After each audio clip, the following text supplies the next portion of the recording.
5 p.m. on the East Coast, as this memo, this essentially new pause, goes into effect, the White House worked very hard to make very clear today what they call individual assistance is not affected.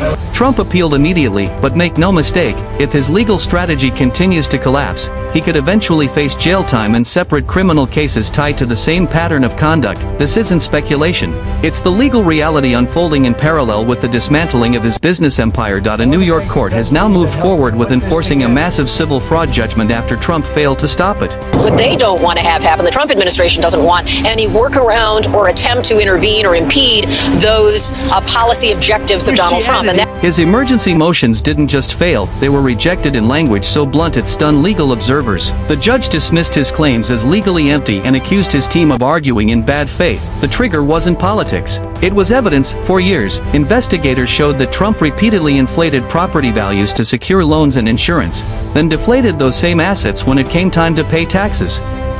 The court found this behavior persistent, deliberate, and profitable. The result was a civil judgment exceeding $450 million. Trump appealed. But under New York law, appeals don't freeze enforcement unless a defendant posts a bond covering the full judgment. That bond was his last line of defense, and it collapsed. According to multiple reports, Trump's lawyers approached dozens of financial institutions. None would back the bond. Not because of bias, but because the very assets Trump claimed were worth billions could not be trusted at those values. That contradiction sat at the heart of the judge's ruling. Trump was found liable for exaggerating his wealth. When asked to prove it, the financial market refused to vouch for him. Now, court-supervised enforcement has begun. Iconic properties long tied to Trump's identity are being evaluated under legal authority. This doesn't mean immediate liquidation, but it does mean control is shifting away from Trump's hands. His lawyers argued this would cause irreversible damage. The judge responded sharply, any harm was self-inflicted. Trump had a clear legal path to pause enforcement.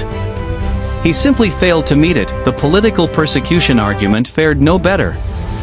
The court rejected it outright, stating Trump received full due process, a lengthy trial, and every procedural protection. it's clearly something that he wants to avoid and to use whatever force and influence he has to prevent this time around. Claiming conspiracy without evidence, the judge warned, threatens the integrity of the judicial system itself. This moment is bigger than one judgment. Financial analysts warn that enforcement against marquee properties could trigger pressure across Trump's broader portfolio as lenders reassess risk. Politically, the damage is severe. Trump's brand was built on business mastery. Court-enforced asset seizures directly undermine that image in ways rhetoric can't undo. Supporters are split. Some call it warfare. Others quietly recognize the legal reality. Trump calls it persecution, but the facts don't change. Judgments matter. Fraud has consequences. Power doesn't cancel accountability, and right now, the system is proving that in real time.